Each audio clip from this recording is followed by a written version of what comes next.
I'd been jogging past Caleb's body for a few days, and there was no smell. I watch the news almost religiously. There hasn't been a word about a body being found. I was starting to second guess myself. Was he really dead? He had to be, but I needed to know for sure. That night when I got home from work, I went for a walk. Most people avoid the trails after sundown, so I was sure no one would be there. I strode along calmly till I got to the spot. Moving quickly, I darted off the path and went straight to where his body should have been. It was gone. Standing there in the dark, staring at the dirt, I was confused. How was this possible?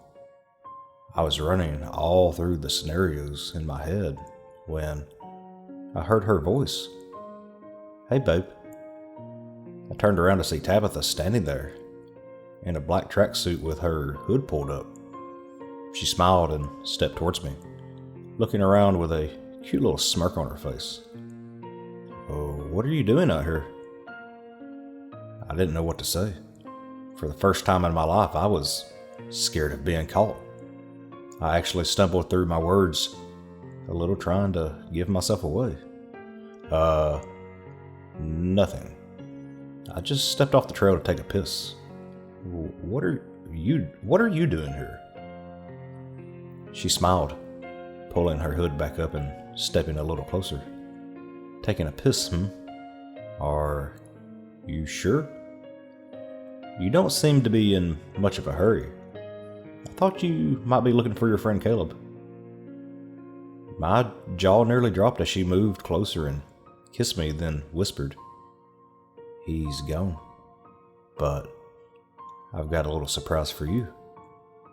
Pulling a small box from her pocket, she kissed me again, then handed it to me. I don't know what I was expecting, but this definitely wasn't it. Still smiling at me, Tabitha stepped back, telling me to open the box. So I did. Inside was something that blew my mind. It was small, perfectly shaped square of human skin. Oh, what the fuck is this? I didn't mean to sound ungrateful, but I was still shocked by what was happening. Tabitha's smile changed to a slightly disappointed look as she stepped back. "Well, I thought you might like a little keepsake. I always keep a memento of my kills, so I thought maybe you would like something to remember your friend by. Don't worry, no one's going to find him. I cremated the body. You're not mad, are you?" I couldn't be upset.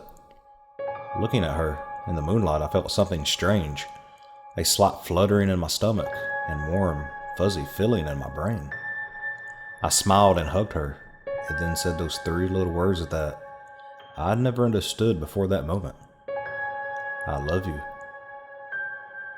Now, I know it's strange hearing someone like me saying those words, and believe me, I was just as surprised as you are. I'd never said that to anyone, let alone actually meant it. But there it was. Tabitha threw her arms around me, hugging me tight, and then gave me that look and said, "Let's go home." From that night on, we were inseparable. I didn't think it could get any better, but it did. It turns out fishing is a whole lot easier when you have bait.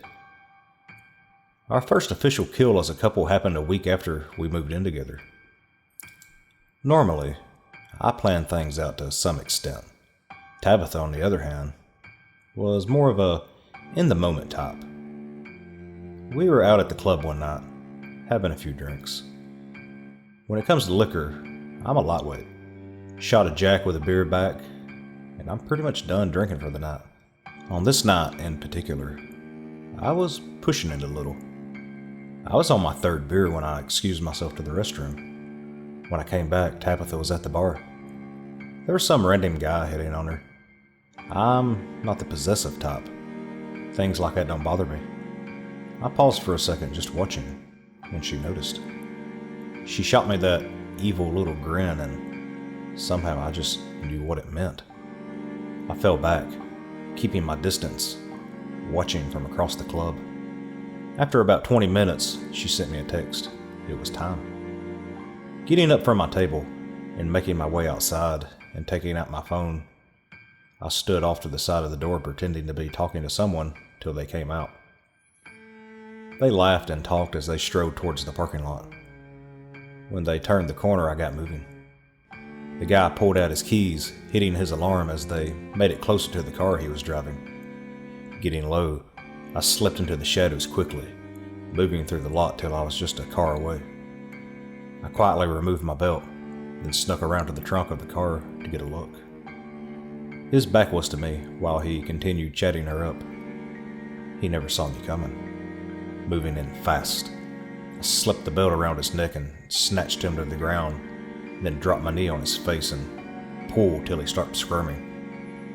Tabitha grabbed his keys, popped the trunk, and then helped me toss him in. Since we had taken a cab to the club, taking his car worked out perfectly. I drove us back to our new place so Tabby could get her car, then we drove out to the middle of nowhere and got rid of the body. Full disclosure here, I technically tend to stray away from making a mess. It's just easier in my opinion. Tabby felt differently about it. For her, it was art. I have to admit, watching her work was impressive. She started by having me help her lay the body out spread eagle. Once she'd used scissors to cut away his clothing, she pulled a scalpel from her little black bag and proceeded to flay every inch of skin from his body, leaving nothing but exposed muscle. She moved with grace and precision I couldn't imagine. It was the most humbling moment I'd ever experienced. Once the skin was removed, she took her time dissecting the body, burying each piece individually. We were out there all night, but when it was done, you couldn't tell that we'd been out there. Once she got cleaned up, we tossed her bloody rags in his car and torched it, and then got out of there. She laid her seat back and slept the whole way home. Every once in a while, I would glance over at her and smile. The morning sun gave her a glow. That day, we shared everything. She had been hunting since college. Her first kill was one of her sorority sisters, and from there she couldn't stop. She didn't go out as often anymore because of her process took a lot out of her. But since with me, she'd gotten back active. It was amazing. I couldn't believe we were so connected. We started going out once a week. It got to the point we'd hit every part of the city at least once, and after months, we made a mistake. It was a small thing, really. Neither of us saw it coming, but we probably should have. A body turned up 2 blocks from the school near downtown. We'd covered our tracks, but someone saw us. It was bound to happen sooner or later. To our credit, they couldn't give an exact description. All the witnesses could say that they'd seen 2 people dressed in black dump the body. It was time for a break. Over the next few weeks, more and more bodies turned up. They started linking disappearances to the killings. The media hadn't given us an official name, but I knew it would happen soon. Together, we had 9 bodies, not including Caleb, tied in the ones I'd done since meeting her. It was 14.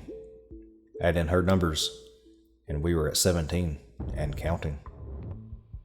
As the days rolled by, I was having trouble staying focused at work.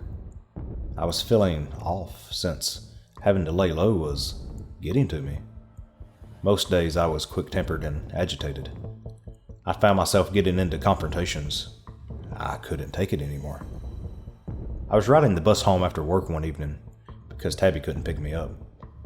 I wasn't really planning on killing anyone, but as the bus rattled and bounced along, I spotted someone waiting at the next stop. He was an older guy, late 50s I'd guess. He wasn't in the best shape, and there was nothing particularly stand out about him. His clothes were old but well kept. He seemed clean, and when he got on the bus, he spoke to the driver with a friendly tone. Nevertheless, I chose him. Since I wasn't carrying a weapon, I thought I'd improvise when the time came. The old man rang the bell, and I pretended as if it were my stop as well. Once we were both on the sidewalk, I turned and walked away from him, using his reflection in the windows across the street to keep track of his movements. When he entered a bookstore a few doors down, I stopped. The old guy must have been in there for an hour. While I was waiting, Tabby called. "Hey babe, I was just calling to let you know that I was going to be a little late getting home. I ran into an old friend from school and we were going to do a little catching up." I laughed to myself. I could hear muffled whines in the background. I knew she was lying, but it saved me from having to make up something. I told her it was okay, and I would see her when she got home. Then I got off the phone. When I hung up, I turned to see the old man walking out of the store. He strode along, keeping a good pace till he came to an old apartment complex. I nearly lost track of him a couple times before we made it to his place. I couldn't go through the front door without being seen. I needed a way in. Making my way to the back of his building, I hoped there would be a fire escape. There wasn't. His apartment was on the 3rd floor. It wasn't much of a climb, but it was risky. Using the downspout from the gutter, I inched my way up till I was right next to his window and peeked inside. I could hear him talking, but I couldn't see him.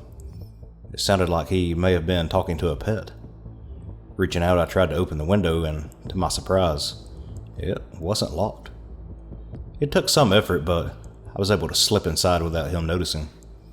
I listened to him while I looked for something I could use.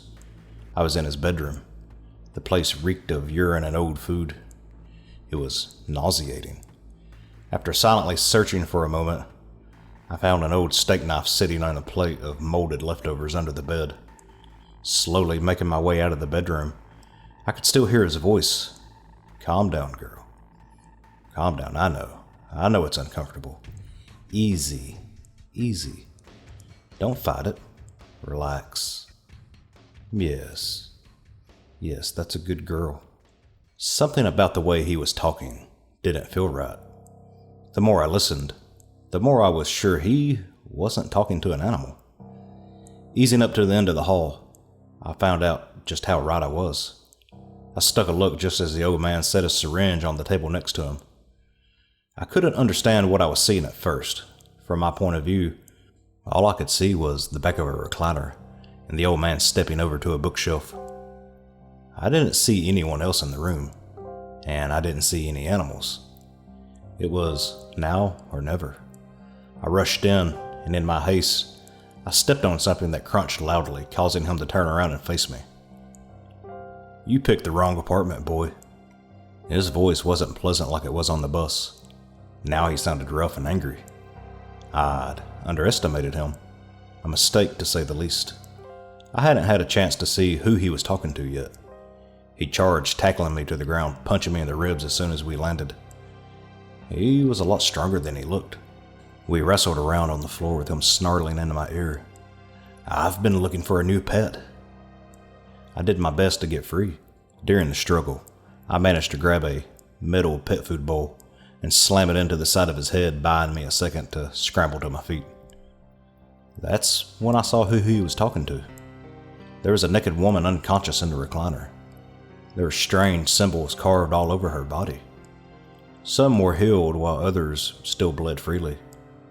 She was emaciated, her hair was falling out, and her face had been painted to what looked like a cat. What the fuck? I didn't have time to focus on her. The old man was on his feet, grinning like a madman. Before I could move, he rushed in and cracked me across the jaw with a wicked right hand that made me stagger. I didn't get a chance to recover. He scooped me off to my feet, then slammed me down so hard I almost blacked out. While I was rolling around on the floor, gasping for air, the old bastard stood over me, dusting himself off. He was just about to spit out another shitty one-liner when I kicked him in the balls. The sound he made almost put a smile on my face. When he dropped, I got up and grabbed the syringe he had placed on the table and then pinned him down and jammed it in his neck. It took a lot to keep him down long enough for whatever that was going to kick in. When he finally went still, I took a breather. Once I got myself together, I tied him up and started looking around. I couldn't just kill him and leave. I'd touched too many things in here. My prints would be everywhere. I found a few chemicals I could use to start a fire, then went around dousing everything I could. When I was done, I used a burner on the stove to light some paper and grabbed a towel and a bottle of glass cleaner. I had to leave the way I came in while wiping away every last of my prints. By the time I'd wiped down the window and climbed out, the flames were roaring. Taking my time, I covered the last of my tracks and walked home. I hadn't been out of the shower long when Tabby got in. She immediately hugged me and started telling me about her day. When she had got to the part about chopping up a coworker, she got a little nervous. I laughed and told her what I'd been through. She thought it was hilarious. We had a great night after that. The next morning was a completely different story. Both murders were all over the news. 3 bodies were discovered in that apartment after the fire I set burnt down half the building. The body Tabby left was found by some local kids on their way to school. On the upside, we'd done them separately, so no one could say that they'd seen us together. On the downside, the city was already buzzing from the other murders. This was going to take us off the streets for a long time. The first few weeks were actually pretty nice. Tabby and I would still go out, but we wouldn't bother anyone.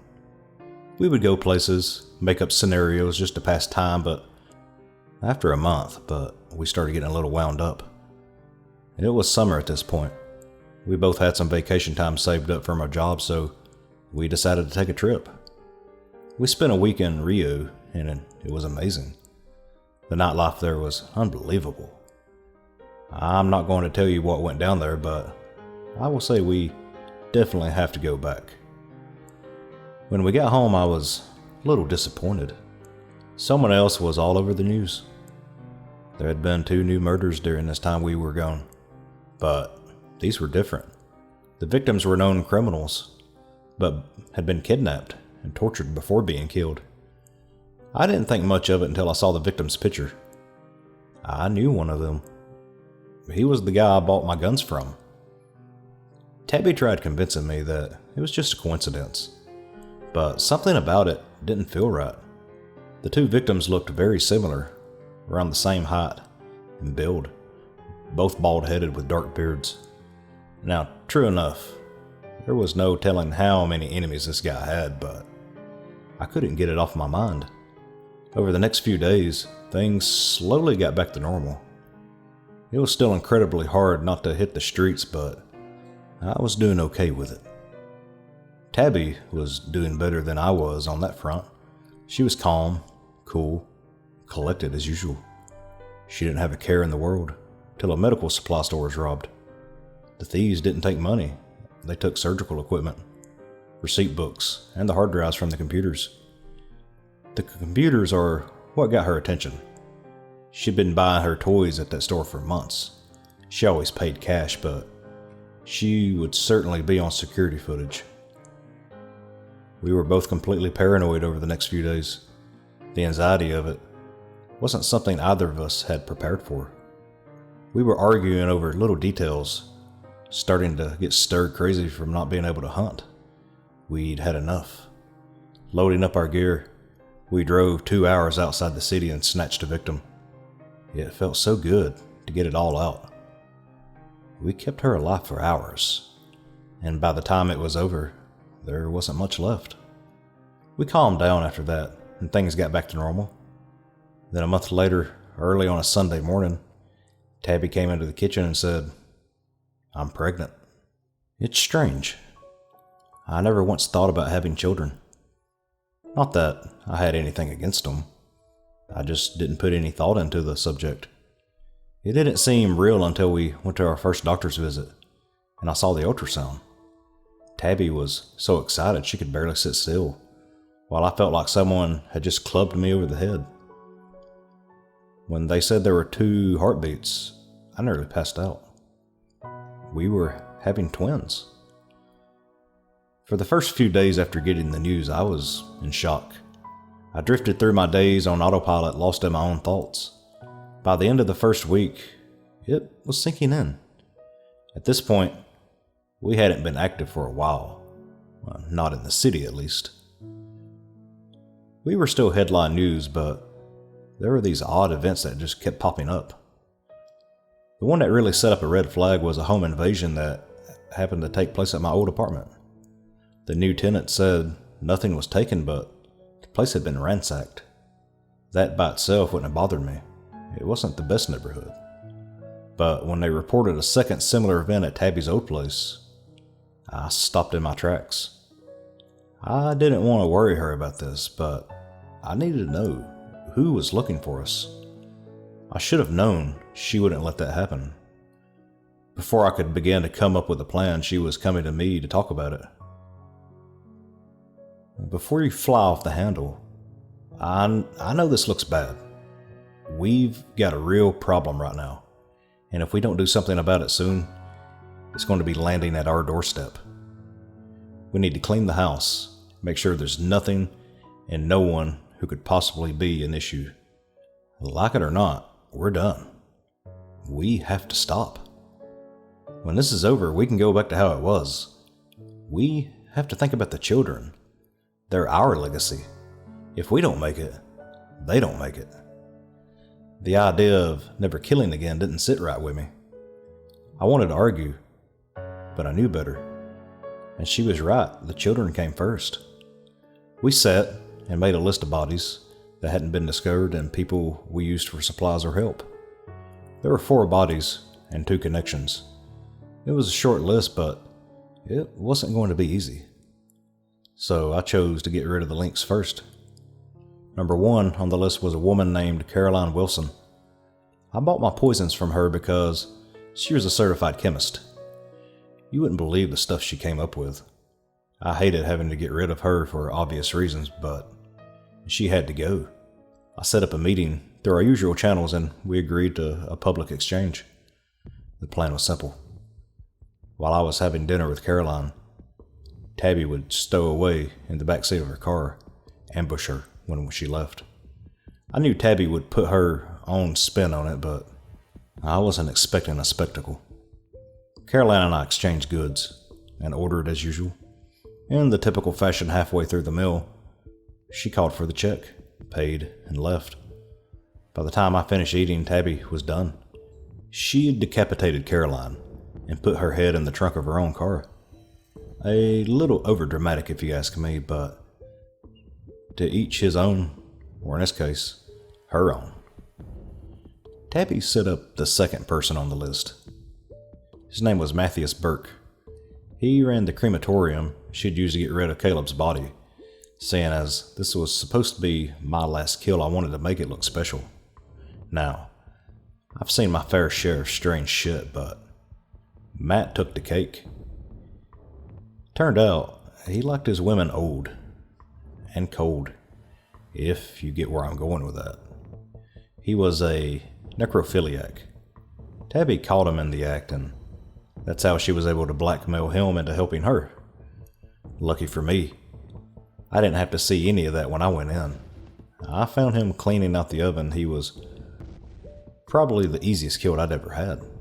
All I had to do was close the door and turn it on. There's nothing particularly fantastic about it, but watching someone burn to death was definitely entertaining. Moving the bodies turned out to be a lot more complicated than it should have. Tabby chose to sit this one out. She'd been feeling so drained all she could do was sleep. I didn't mind handling it without her, truthfully. I enjoyed the peace and quiet. The smell, on the other hand, not so much. Digging up liquefied remains is not something I want to do again. The first body was the worst because it was the oldest of the 4. The second was in a warehouse on the outskirts of town. It wasn't much better, but at least it was still in one piece. The third is where I ran into trouble. She was a cheerleader from a local high school. We'd buried parts of her in bags of lye under the bleachers around the football field. I hadn't been there long, since she was already bagged. All I had to do was dig her up, toss the pieces into my duffel, and get out of there. I was on the second arm when I started getting an odd feeling. I like to think my instincts are pretty good, so when I got that vibe, I instantly stopped digging and started looking around. The football field sits behind the school. I wasn't visible from the street, so if there was anyone watching, they were either in the building or in the woods that bordered the rear of the property. When I couldn't spot anyone, I went on gathering up all the parts. I just put the last of it in my bag when he let himself be known. I don't know who this guy was, but he came out blasting. The first shot zipped past my ear, impacting the frame of the bleachers. I never got a good look at him. I was too busy dodging the barrage of bullets he was launching in my direction and trying not to lose the bag. I faked a quick right, then darted to my left, sprinting through an open between the sets of bleachers, just as another round flew by. The moment I was in the open, I turned, bolting out for the exit gates. I just leapfrogged the first turnstile when a shot hit me in the left shoulder, throwing me off balance. I had to plant my right hand on the ground to keep from falling. Struggling to get myself upright, I raced through the gates and across the parking lot. The SUV I was driving was parked 2 blocks away. If I could make it there, I was home free. I could already hear sirens in the distance. Whoever this guy was, we were both running out of time. I don't know if I'd lost him or if he took off to avoid the cops, but I was glad he was off my ass, and I was able to get out of there. By the time I was able to get rid of the body and dump the car back in the long-term parking at the airport, I was exhausted. Luckily for me, that bullet didn't hit me square. It glanced off the bone and took some flesh with it, but it didn't seem to bleed all that much. And Tabby was able to stitch me up with no problem. That didn't stop her from asking a million questions I had no answer for. What do you mean someone ambushed you? Who was it? Did they say anything? Or did they just attack? I need every detail. We have to take care of this before things get any worse. I went over every second of it, at least 3 times, and we were no closer to figuring out who this guy was or how he was able to track us down. My first thought was, he might have been a cop, but it just didn't seem like that was the case.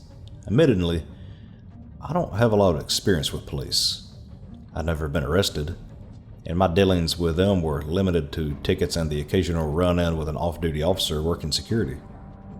Tabby didn't have much insight on the situation either, so we were left jumping to conclusions.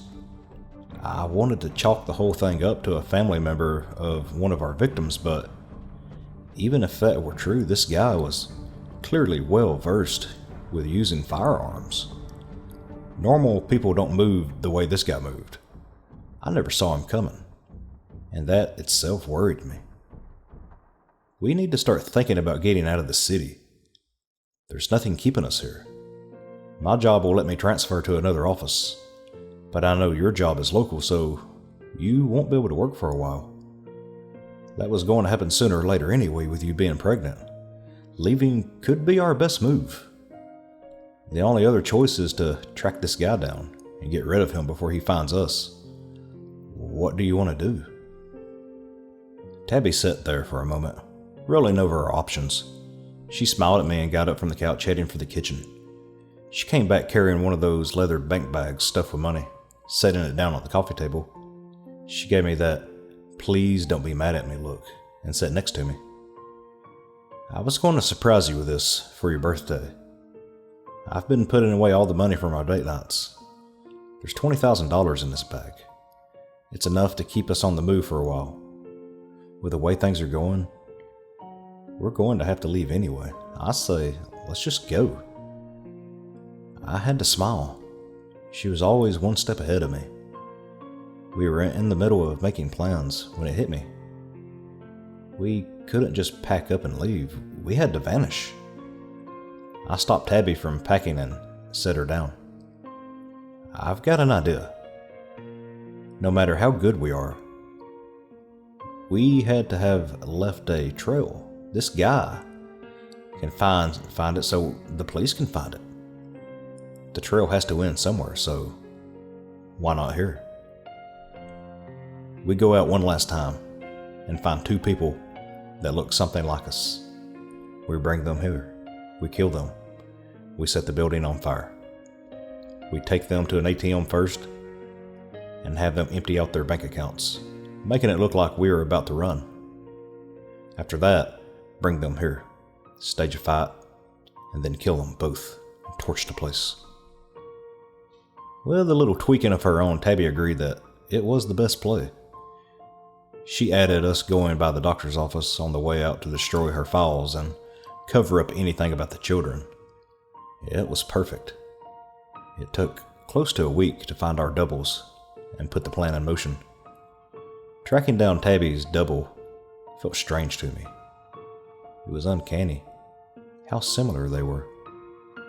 When I saw them side by side, I had to do a double take. My double, on the other hand, I felt like it could have been better. It didn't matter. The plan went off without a hitch. It wasn't long before we were sitting on the top floor of the parking garage a few blocks away, watching the place burn. As we were there, we were sure the fire department wouldn't get there in time. We drove off. There was one last stop we had to make, then we were gone. It wasn't supposed to take long. We'd gone to a small private practice, so there wasn't a lot to do. Tabby went in to wipe the hard drive and grab whatever paperwork there was. For some reason, it was taking her forever to come out. I was starting to get restless, waiting out in the car. Thinking something had to have gone wrong, I was about to get out, and that's when I saw her come running around the corner. Heard gunshots as she screamed, "Start the car, start the car."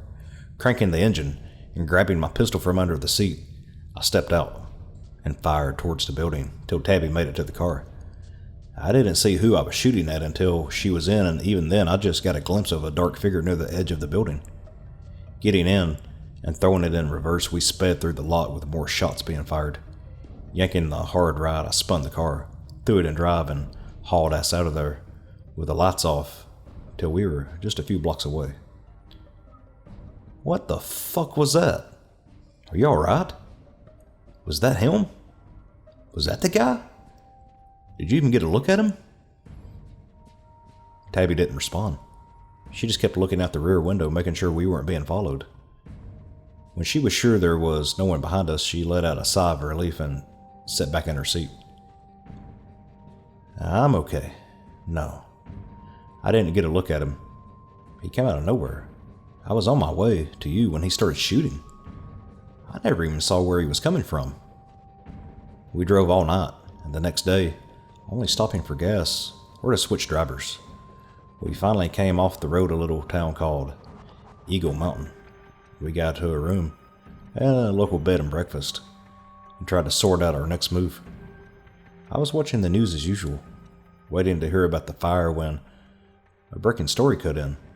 Guests at a hotel complained about their tap water having a bad odor and taste. The last 4 bodies were supposed to be moving had been discovered in the water tank of the hotel roof. Oh well, a little bubonic plague never hurt anybody, Tabby joked, still drying off from her shower. I couldn't take my eyes off her. My attention left the screen while I watched her standing in the mirror combing her hair. Then I heard our names as our pictures appeared on the screen. Tragic news from uptown this morning. The bodies of Dante Coleman and Tabitha Powell were found in the charred remains of their apartment after a building fire destroyed most of the complex. We'll have more on the story later this evening at 5. I turned off the television and smiled. We'd done it. The world thought we were dead. All we needed to do now was get the guy that was following us out of the way, and we could get back to our lives.